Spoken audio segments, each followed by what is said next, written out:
10 Things You Should Know About the Appalachian Trail. Get the facts on America's most famous long-distance footpath. The trail stretches across 14 states. Running from Springer Mountain in Georgia to Mount Gatewood in Maine, the Appalachian Trail follows the Appalachian Mountain Range through 14 states, including all but 3 of the original 13 colonies.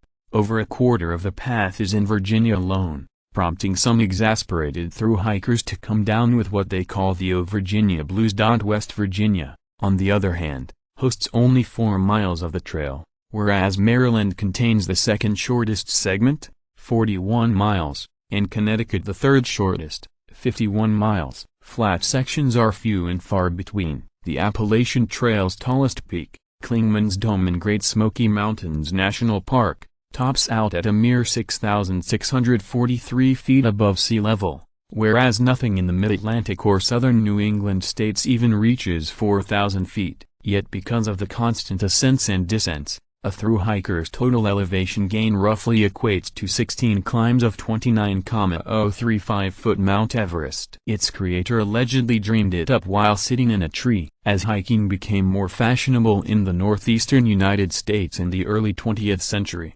certain advocates of the hobby began supporting the creation of long-distance super trails. Against this backdrop, regional planner Benton McKay specifically proposed the Appalachian Trail in an October 1921 issue of the Journal of the American Institute of Architects. The son of a well-known actor and playwright, McKay claimed to have come up with the idea while sitting in a tree atop Vermont's Stratton Mountain, envisioning the trail as a utopian refuge from urban life, complete with recreational and farming camps. He tapped into his extensive network of acquaintances to drum up support for it. Yet he never ended up playing much of a role in its actual construction, particularly after a bitter falling out with Myron Avery, the longtime chairman of the Appalachian Trail Conservancy, the organization formed at the 1925 meeting. Nobody attempted a thru-hike for many years, though completed in 1937. Gaps in the trail soon opened right back up again, including 120 miles displaced by a Virginia parkway and hundreds of additional miles left impassable by a New England hurricane. It remained in disrepair throughout World War II. By that point,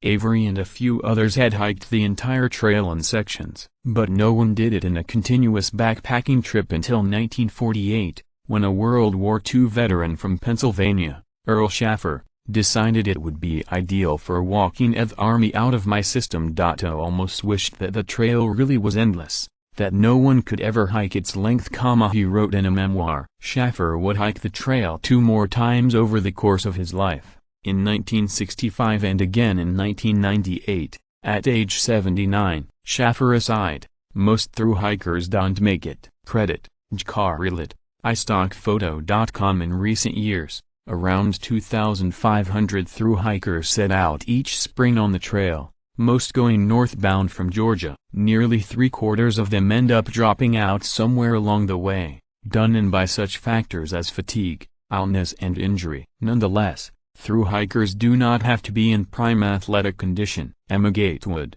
nicknamed O Grandma Gatewood, was 67 years old, with 11 children and 23 grandchildren, when she became one of the first ever thru-hikers in 1955. Since then, hikers as old as 81 and as young as 5 have completed the trek, as have several blind hikers and an above-the-knee amputee. Some Appalachian Trail hikers go for speed. The typical thru-hiker needs 5 or 6 months to complete the trail, an undertaking that involves about 5 million footsteps, most over jagged roots and rocks. A few speed demons, however, run and power walk their way through it much more rapidly. The current record holder is Jennifer Farr Davis, a former collegiate tennis player, who in 2011 finished the trail in 46 days, 11 hours and 20 minutes, an average of 47 miles per day. 2 years later, Matt Kirk set the record for those without a support crew, finishing in 58 days,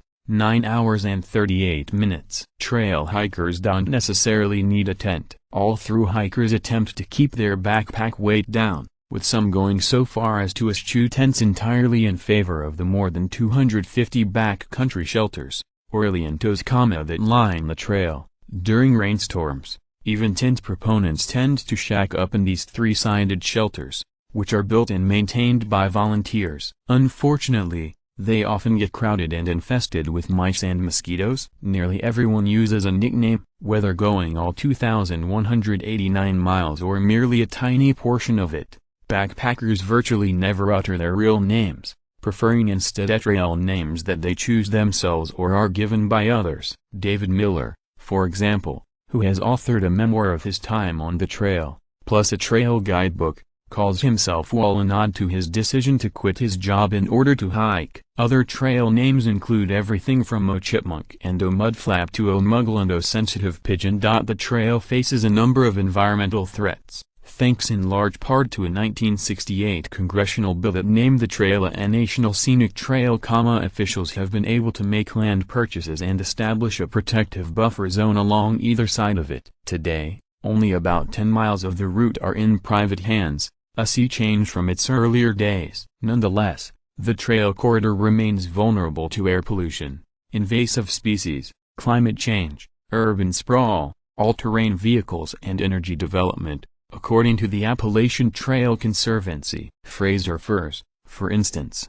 have been dying in mass in the Smokies as a result of an outbreak of balsam woolly adelgids, a tiny non-native insect that feeds on their sap.